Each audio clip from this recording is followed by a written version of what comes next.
Hello guys, match number 21 LSG versus KKR మ్యాచ్లో both teams విధ్వంసం సృష్టించారు. ఈ మ్యాచ్లో ముందుగా బ్యాటింగ్ చేసిన ఎల్ఎస్జీ అసలు ఇక్కడ తగ్గకుండా కేకేఆర్పై విరుచుకుపడ్డారు. Openers Markram and Mitchell Marsh ఎరగదీశారు. 10 ఓవర్స్ వరకు కేకేఆర్ బౌలర్స్కి చుక్కలు చూపిస్తూ బాదుతూనే ఉన్నారు. మార్క్రమ్ 2 సిక్సెస్ అండ్ 4 ఫోర్స్తో చెలరేగి 47 రన్స్కి అవుట్ అయిపోయాడు. ఆ తర్వాత బ్యాటింగ్ దిగిన పురన్ అండ్ మార్ష్ చిన్నపాటి భూకంపం క్రియేట్ చేశారు.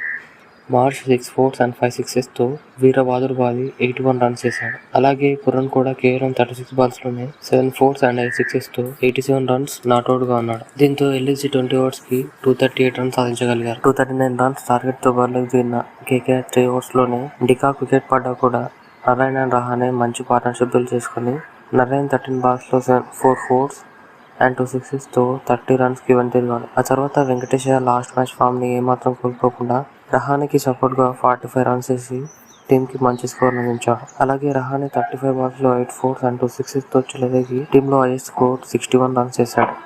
వికెట్స్ పడుతున్నా కూడా లాస్ట్లో రింకు చెలరేగాడి కేవలం 15 బాల్స్లోనే 6 ఫోర్స్ అండ్ 2 సిక్సెస్తో 38 రన్స్ చేశాడు. లాస్ట్ ఓవర్లో హర్షిత్ రాణాకి బదులు రింకు స్ట్రైక్లో ఉంటే మాత్రం మ్యాచ్ని సింపుల్గా గెలిపించేవాడు. లాస్ట్ బాల్ వరకు పోరాడి 4 రన్స్ తేడాతో మ్యాచ్ ని కోల్పోయారు. ఒక 2 బాల్స్ మిగిలి ఉంటే మ్యాచ్ పక్క గెలిచేవారు. జస్ట్ లో మిస్ అయింది. గైస్, ఈ ఉత్కంఠమైన మ్యాచ్ మీకు ఎలా అనిపించిందో తప్పకుండా కామెంట్ అయితే చేయండి గైస్.